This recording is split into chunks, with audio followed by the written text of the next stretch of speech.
Zydeco fans. Welcome here to the first episode of the Zydecast, and this is going to be kind of replacing the live coaches show that we used to have last year.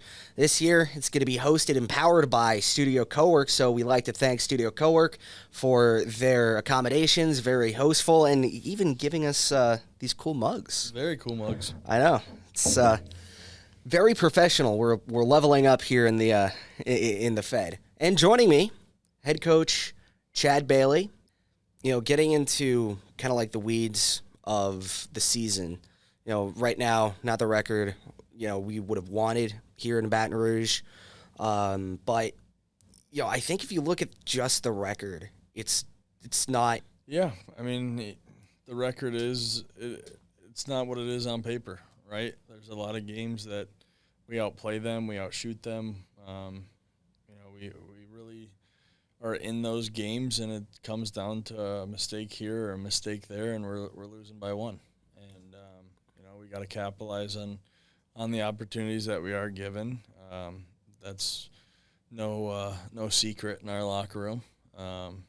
It's going to come though. It's a process, and you know, early in the year, there's guys gripping their sticks super tight, and you know, it's a new system. It's a new coach, new guys in the room, so it's a lot of new, and it takes time, and we know that. Yeah, and I mean, honestly, yourself, you're transitioning as well, from juniors to the pros. You know, it can't be easy on your part either. No, and I don't think it's hard either. Like we're not reinventing the game. There's a lot of things that I can do from junior hockey that we do here. It's just the fact that they're not young kids anymore that can, you know, go a million miles an hour every day of the week. Yeah. I need to monitor and make sure that we're getting good rest and that we're ready to go on Friday and Saturday. We've pushed each other very hard in practice. You've seen in training camp, like it was go every day, and I think that got us in shape, which is allowing us to be in every game. The other adjustment is the 3-line league compared to a 4-line league. You need to make sure guys are keeping their shift shorter. They have juice at the end of the night. We can't be worn out and tired when it comes to those crucial moments in a 1-goal game. Yeah, and I think it just even talking about at the very end going from a 4-line to a 3-line, a lot of people, I mean myself included, I didn't really know the difference between a 4 and a 3-line system before coming here. When I announced it was in the NAL, and in the NAL you have a 4, sometimes 5-line system where it's just a lot of guys, they can take as much time as they want on the ice. They don't need to exactly get back. But now you talk about energy. You talk about, you know, needing to have that stamina. And again, like you said, you're not talking about young bucks. You're talking about guys who, you know, they're sometimes their joints ache at the end of the game. You know? And they're cracking and popping, and you know, it's just comes with dealing with older guys. You know, they're not old by any means, but they're not 17, 18 years old running around, you know, being able to do whatever they want. And to go to the 3 lines it's a long night for those guys. You know, a lot of them play 20, 25 minutes a night, and you know, it's easy to make a mistake when you're tired. Yeah. You know, and none of the guys want to be the guy that makes the mistake or be the reason, you know, that we're losing by 1 goal. Which I've really liked about our team is that we know that a win is a team win and a loss is a team loss, and everyone can be accountable, and you know, we hold each other to that standard of, you know, we're not saying that it was we were right there. We're saying it's not good enough. Yeah, and I think that's one of the underlying things, just like with your mentality too, is I remember we went to Texas Roadhouse for the first time, and you mentioned the age. It's like I saw you sitting on pins and needles.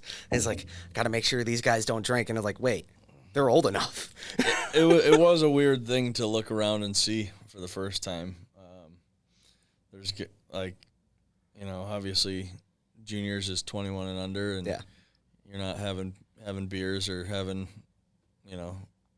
good drinks at dinner. And then to look around and be like, well, we're with some older guys now. Yeah. So. Yeah. And I know, just not to belabor a point, but that's just another thing that you take into consideration in the locker room too. It's not like you're talking to a bunch of teenagers now, in the locker room. You're talking to guys who are, 20, 30 years old. Yeah, and they've been doing it a while, and they might have had a few different coaches that they like the style, they don't like the style, they've had old habits, they need new habits, and it's definitely a different ball game, with them being older. They say like you can't teach old dogs new tricks, and I'm not calling them old dogs, but those bad habits that just haven't been corrected before, they don't break in a week or 2 weeks or 3 weeks, and especially in the structured system that we want to play, it just takes time, and we know that as a group. Like, we're starting to see it a lot more, where it's like, if I'm 10 feet, 15 feet this way, this can't happen, or this can happen, or we're playing more connected, or we're not connected. It's cool to see them start to be able to see it for themselves. But with a team with no returners, nobody who's ran the system before, it takes time. Yeah. And, getting into yourself personally, and just talking about the locker room too, you're not unused to building a winning culture, a positive culture. Just looking at your resume, starting off in the Arizona Sun Devils hockey program and moving on into the NA3 with the Texas Junior Brahmas, and even the NA assistant coach to the Lone Star Brahmas. Those are very successful organizations in NA3 and NA respectively. And just don't forget the Hawks, the Sheridan Hawks. We'll not forget the Sheridan Hawks either. And one of the common denominators was when you came in, those teams were, hovering to 500. You excelled them above 500. And I feel, it's going to be no different here in the pros, because, juniors, pros, it doesn't matter, because a winning culture is a winning culture. And you're just looking at your track record. You definitely do have the tools for that. Yeah, and this reminds me a little bit of that first year in Sheridan, where I was new to junior hockey, where it didn't happen right away, where we had success, but by the end of that first year, we're in a spot where winner is the 1 seed in the playoffs, and we lost that game and COVID shut the year down, but that was a first year team that was competing for a division title. So it really reminds me of that, where a slow start doesn't mean it's the end of your year. It's a long year. We still have a long way to go, and time to make up some ground. We've also, I think, played the least amount of games out of all the teams, so there's that too. Yeah. Just a process that we got to stick to, and I think we have the group that, the core group that can do it. It's just a matter of time that we'll figure it out. We'll put together 60 minutes, and it might be against the Mocs. We've gotten their number once already this year in the opener. I think what's crazy is that was our best game of the year. Playing a full 60 minutes, keeping it simple, being on the right side of pucks. Very, very, very good week to get right this week. Yeah, and not only because it's a rivalry between these teams, they know each other well, but it's a good measuring stick game. You know, you have a team who's obviously been they just shellacked the one of the top teams in the Fed. I think we might catch them off guard a little bit, where they think they're that it's going to be an easy night, or that we're not gonna be ready to go. But our group knows what's at stake this week. They know that we got to right the ship, and that we got to be ready to go from puck drop to the final blow. Yeah, we're still within the first quarter of the season. It's like you said, it's not like it's doom and gloom. This is why we play the full 52 game season. It's something that a lot of people from the outside looking in. I thought it was 56. 56. Yeah, you're right. So there's even more time. Exactly. We just added 4 games right there. Exactly. See? I mean, sometimes you just got to speak it into existence too. Yeah. But it just, again, it's a long season. We're not even a quarter way into it, and it's just like, yeah, it's not the record you want. It's growing pains. Exactly. And I think that's the perfect, kind of like segue into what I've seen personally, and what I've seen from you as a coach. I've heard it in the locker room. I've heard it between several of our star players, that it's just with you, it's a thing to where it's an old adage that a lot of fans like to say. It's like, oh, lost the locker room. And I would say it's a complete opposite. You have that locker room. You have guys who completely respect you and your knowledge. You are a brilliant coach, and just what I've seen from what you've brought over from the NA3, what you brought over from the NA is, like the binders, the different systems that you have these guys study. Yeah, and a lot of credit goes to, my time in Texas for that. I will never say I'm brilliant. I will never say I'm a genius or the smartest coach in the world. I've had a lot of good guys to learn from along the way, and a good coach takes something from another good coach, and finds a way to implement it, finds a way to use it. As far as the locker room goes, like, it's just having respect for those guys, and what they do on a nightly basis, and what I ask of them throughout the week is, like we talked about earlier, like, you've seen practices, you've seen training camp, like, it's supposed to make the games on Friday and Saturday that much easier, and part of the learning was to know when to taper off and when to pull back a little bit on the go and make sure that we're ready to go on Friday and Saturday. Do you think that's one of the better things about this junior schedule, or not junior? I'm so sorry. This pro schedule, it kind of mirrors the juniors, because it's very similar, where you get Monday through Thursday to prep, and then Friday, Saturday, it's showtime, and then Sundays are off.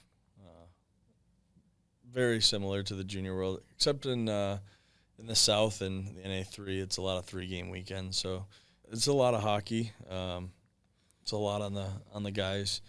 They know that. They know they got to take care of themselves. They got to hydrate, stretch, ice baths, do all the little things that'll add up come Saturday night when they're sucking wind and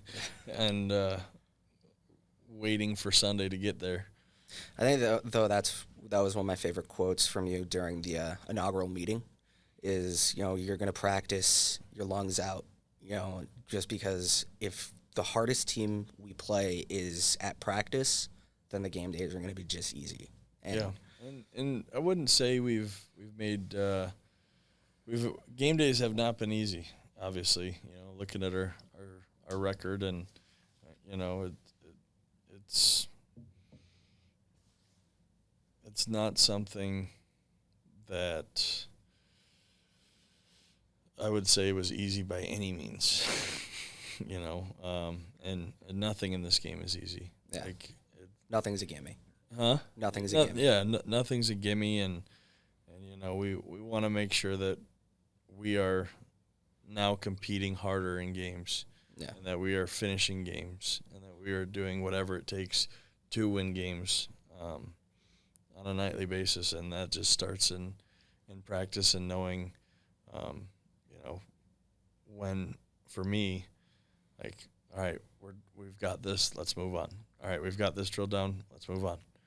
Like, we can't overkill drills because, like, we were talking about with the shorter rosters compared to juniors. Yeah, you don't need as many. You don't have as many guys to get through reps, so you should be able to get through stuff pretty quickly. But I'm detailed. I want to make sure that everybody's on the same page and everybody's doing things the right way. So sometimes we get through things quick, sometimes we don't, but we want to get through those things as fast as possible so that we can move on and conserve our energy for the day, and we're not just having to repeat reps and give reps that aren't necessary.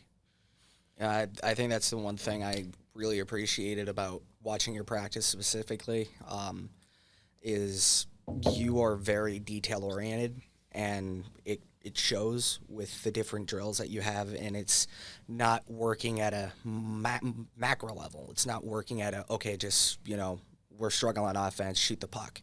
Yep. You work on different board techniques. You work on different even transition techniques. And I think that's the one thing, if I were to critique the game so far, is that transition kills. Because, looking at this record, it looks like it's already a lost season. But you look at the different individual games. You have the one against Monroe where you guys had the lead going into the third. That one was lost because of 2 mental errors. And you have the one against Columbus where it was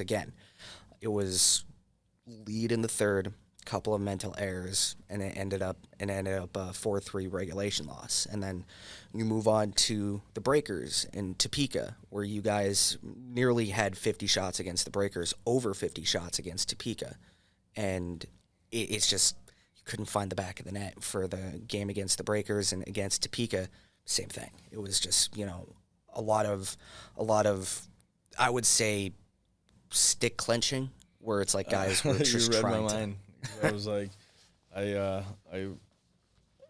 think, what with the record the way it is, like, people don't realize that, we're well aware of where we're at right now. Like, and the stress of the stretch that we're on right now. It's gonna make you grip your stick a little tighter. It's gonna make you overthink something or forget something because it's in the back of your mind of, like, I don't want to be the reason that the streak continues, or that we're continuing with old ways. Yeah. So I actually did an exercise yesterday, not an exercise, but it was something to get the guys to loosen up a little bit. And I said, everybody grab your stick, and I want you to just squeeze it as hard as you can. I said, I'll just let go, like, just loosen it up and enjoy what you're doing, enjoy the game, enjoy, getting to come and be a hockey player every day, have some fun with the game. We're out working teams, we're out shooting teams, like, we're just so tight on the stick that it's not going. And a lot of the guys looked at me confused, and they were like, "What do you mean?" Because at the end of the day, you guys are playing hockey, and it's it's a new age saying. My generation, it's not that deep, I think it is deep for us. It is deep. Granted, it is deep, but it's just if you're going out there and you're completely. I was told when I was coming up in high school sports, I always had that pit in my stomach where it's just like it's just anxiety, where it's just like I hit the water and it's just like I don't know what to do. And someone told me, if you don't have that anymore at some level, you aren't truly passionate about what you're doing. So it's like it's a respect thing for me. Yeah. That it's like having that gripping. It's just that the guys care. Yeah. And I think that's the main thing. And I think that was that second night in Biloxi. I really hammered just play freely, and to run our systems and run our routes and do things the right way, but enjoy playing hockey tonight. And we went from Rosie putting a goose egg up on us to us putting 5 behind him. And, I think it just came from playing a little bit more freely, a little bit less tense. Obviously the game is 4 hours of intensity where you're, having those, quick 5-minute sprints before the next media timeout. That's another thing in this league is there's a lot of media timeouts and a lot of chances for teams to reset. Mm-hmm. We try to use those to our advantage, whether it's, face-off play or, a reminder on, our forecheck or how we're breaking out or, our D zone. A lot of it, those, it is nice to have. There's other times where we're in a good rhythm, and then it's media timeout. And it's we just want to keep rolling. We're good. We don't need anything. But, I like them and I don't like them at the same time. Yeah. And I think that's the one thing I saw from your body language a couple of times during the media timeout, where it's just I can tell when you're all right, thank God, just let's calm down. Or it's you guys are buzzing and it's just really? Now? Come on. The media timeout? Yeah. And they're still new to me where it's I'm watching the game and I'm talking to guys or whatever, and then the whistle comes and it's media. I'm like, great. We were just doing fine without it, and it's weird on a power play too to get a little timeout in there. Yeah, I think that's the one thing, because it's different from juniors, but it's also different from the NHL. Because from what I've learned from a couple of connections I have in the NHL, I asked them about that, where it's just what happens when you guys have a media timeout right before a power play, and they're doesn't happen. You have the power play, you cut in the middle of the power play, or during icing. That's another big one, where it's just that's why I don't know if you watch on TSN or on ESPN, they have the split screen where it's just they pan back to the offensive zone, and they run a 10-second commercial, and that's your media timeout. Oh yeah. Yeah, I do know what you're talking about. And I think again that's another thing that's different from the NHL, from the F, is just having different mix-ups of timing, and I know that's one thing that you're obviously adjusting to as well. Yeah, for sure. It's if you can find a positive way to use those, which I feel like we do. I'm always looking and talking at our guys. I have no idea what the other teams are doing during their media timeouts. Are they talking to their guys? Are they drawing stuff up? I think that's one thing I really am curious about. And, you can get it as technical as you want with it, because, again, I don't want you to, leak any secret to the sauce. But when you're looking at video, especially against other teams, is there, a key thing that you're looking for, or is it, a specific player you're going to be trying to highlight? It's never really just one player that I'm trying to watch. I will say that. Obviously, you want to identify top guys that you're aware of when they're on the ice. For me, I'm looking at how they break out pucks. I'm looking at when teams are breaking out, how they're forechecking, where the outs are, what the options are. And for me, it's really slowing it down and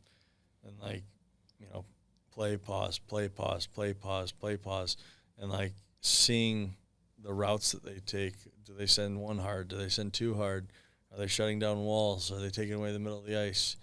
What can we do beat this, to have maybe not beat it, but have a lot of success at. Like, 'cause you know, and in game there's got to be adjustments, right? Because other teams are gonna, you do one thing that beats them every time, they're gonna want to shut that option down, and so it's both ends of the ice essentially.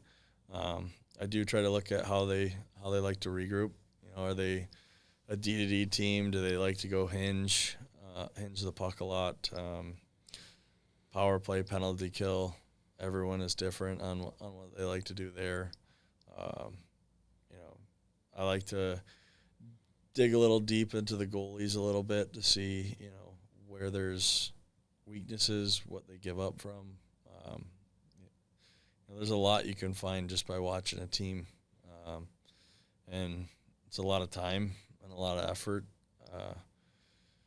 to dig into 3, 4, 5 games back. But you might find one clip that you want to show the guys and just be like, this is a face-off play that they like to run. This is a power play face-off they like to run. This is how they forecheck. This is how they break out. Like, this is how we're going to break out so that we have success. So I spend a lot of time on my computer watching us, watching other teams.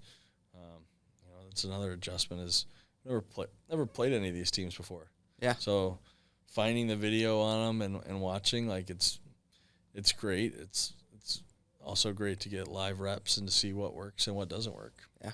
Because, I mean, like you said, it's one thing to look at film, but they can change on a dime. They can change on a whim. Yeah, they could see how we play, make adjustments, and I think that that's the fun kind of cat and mouse part of coaching in the game, is to see what works and what doesn't work.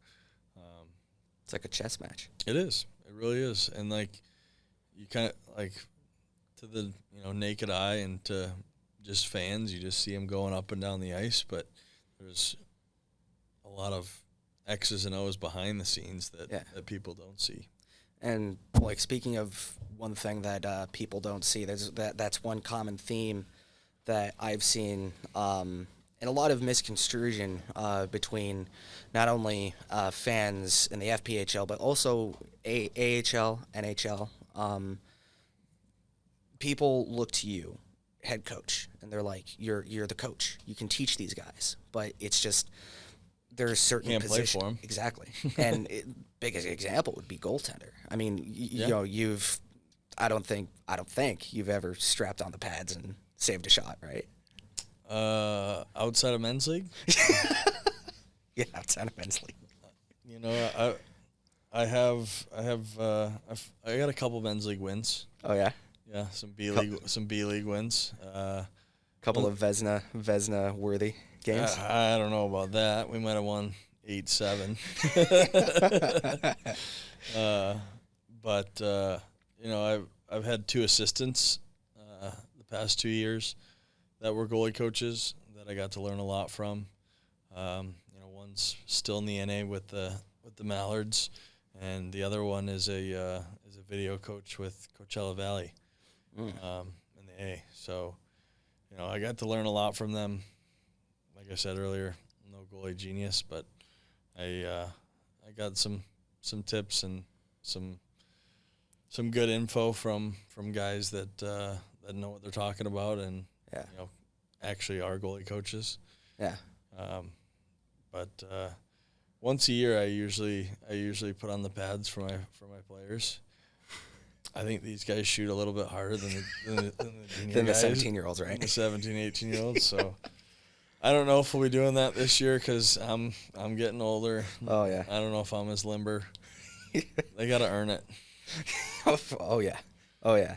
It's like, take your aggression out on me, but you gotta earn that. You gotta earn it, right? Like, it's something I don't want to do, but it's something that the players get a kick out of, and it's like strap you to the goalpost like Millhouse.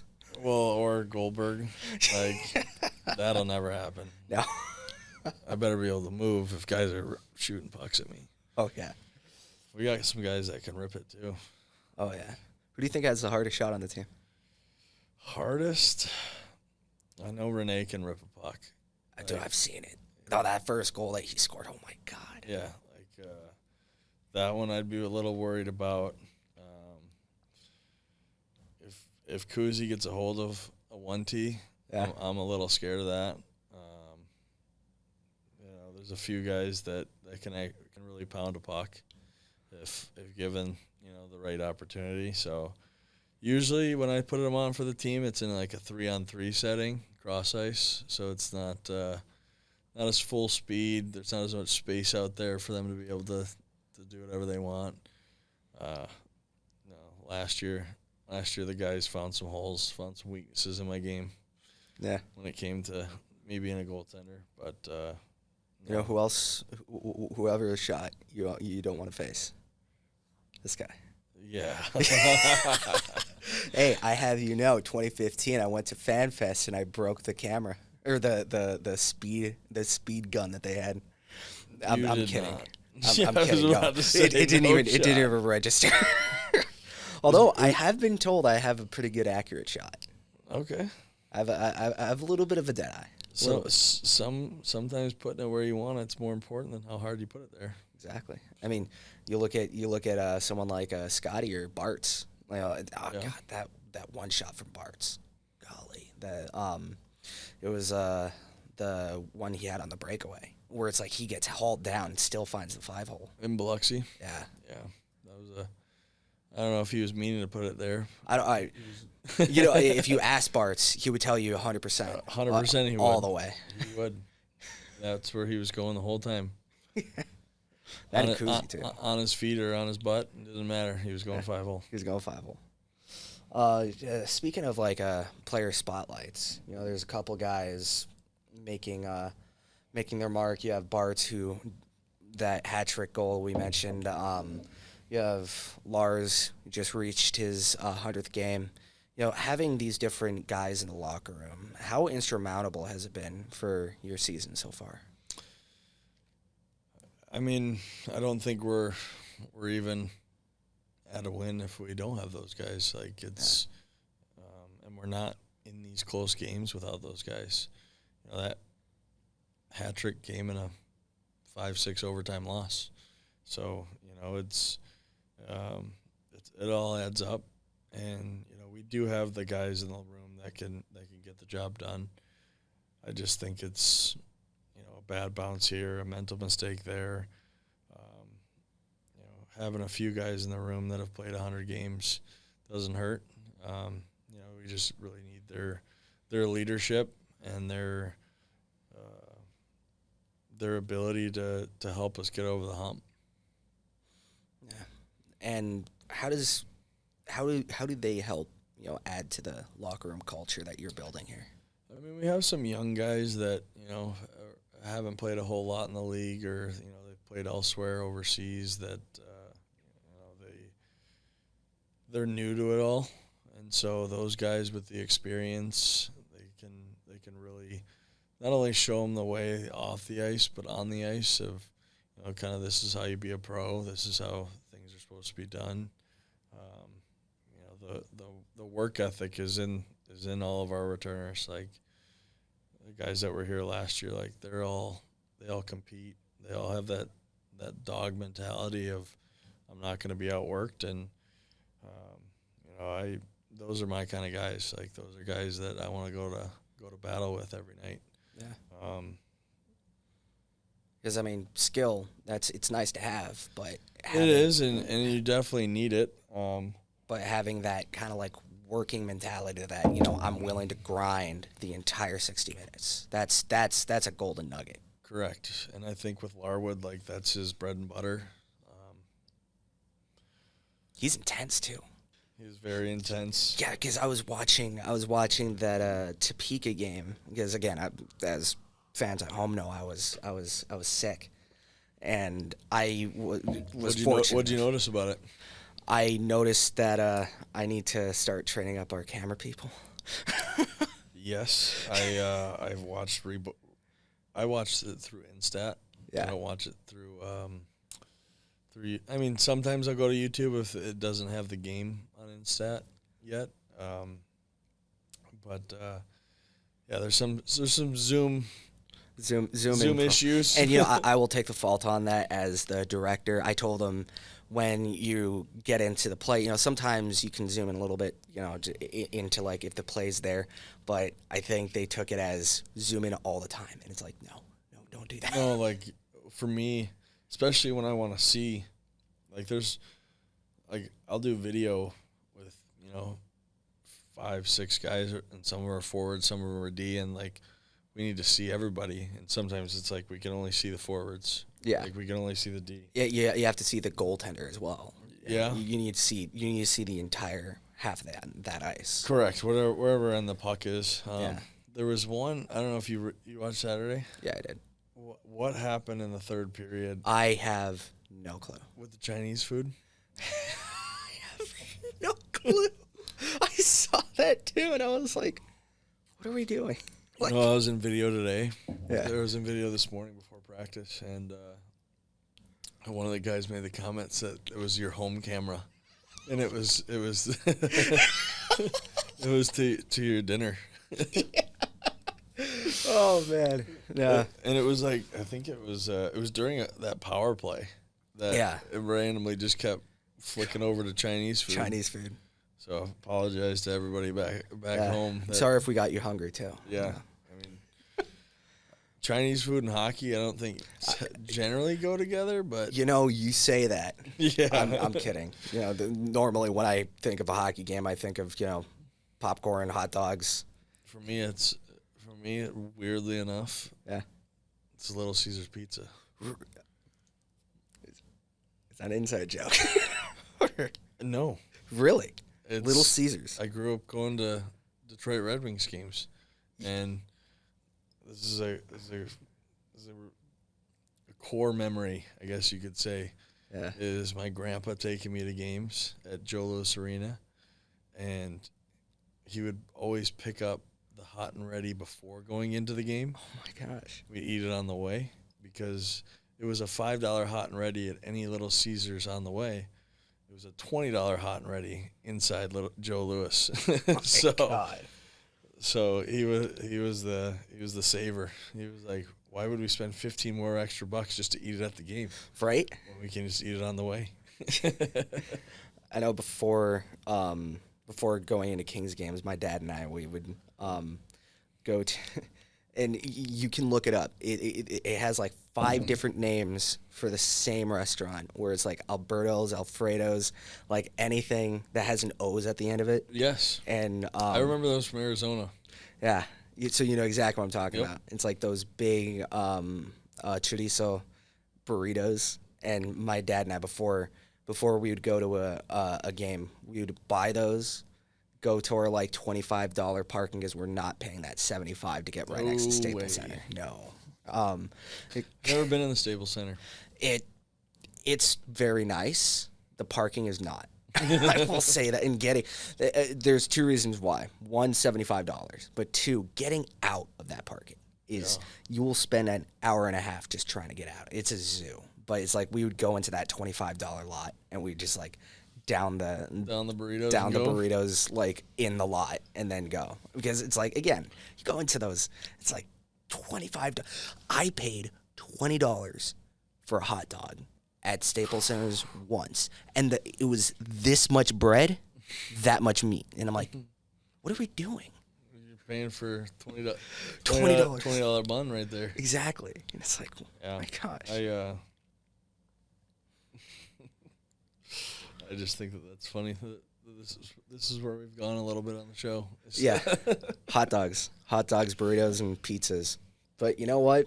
Sometimes it all goes together. You have different characteristics in food groups, and you also have different characteristics in the locker room. And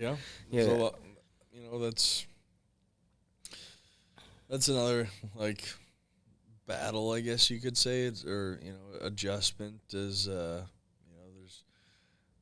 there's no quiet kids in the room anymore. Like everybody's vocal. A grown man, they're vocal. They want to be heard and a part of the team, and I'm all for that. We got 1 or 2 probably quieter guys, but other than that, it's a pretty vocal room, and guys always joking, keeping it light, and Yeah. it's fun throughout the week, and you come Friday, Saturday night, and let's lock in. Let's be ready to go.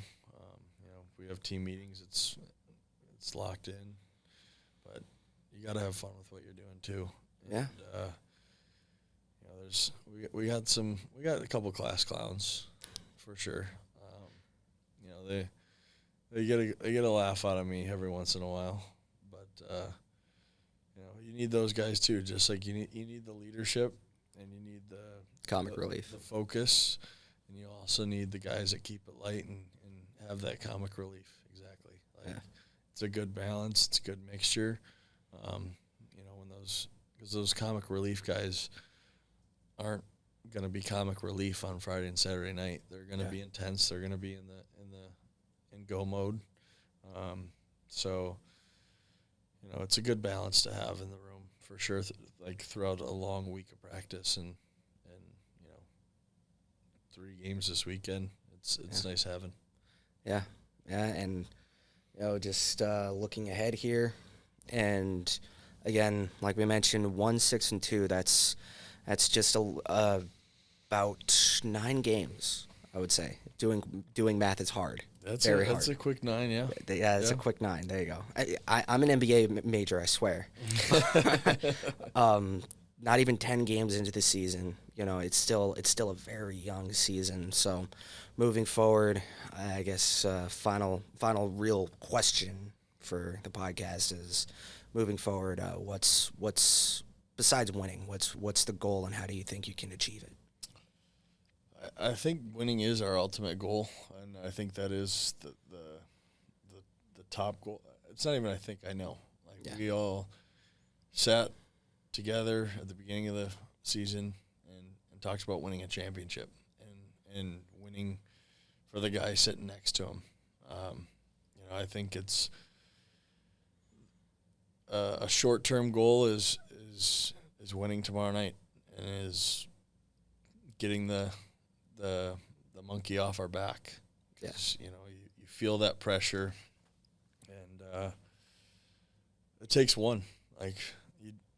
Once you do it, and you get the monkey off the back, and you feel confident in what you're doing. Guys that are gripping their sticks, guys that are missing the net, guys that aren't burying grade A opportunities. They need that confidence booster back. Yeah.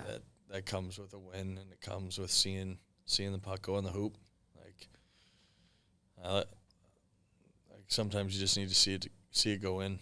You need to see it happen, and I think we just keep our steady ship mindset of not too high, not too low throughout the course of 60 minutes. It's a long game.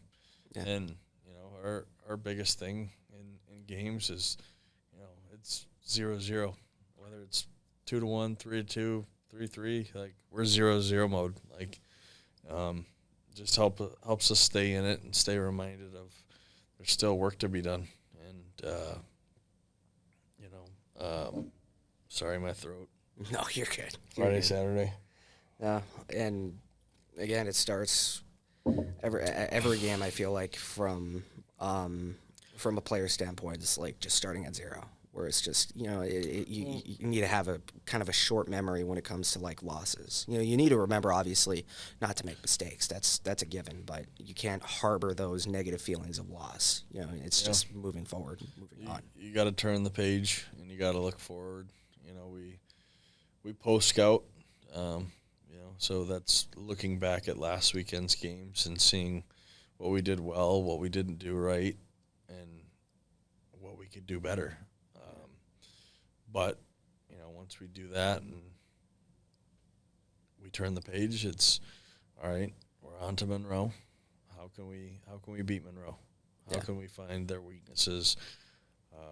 How can we use our strengths to our advantage? And how can we put together 60 minutes?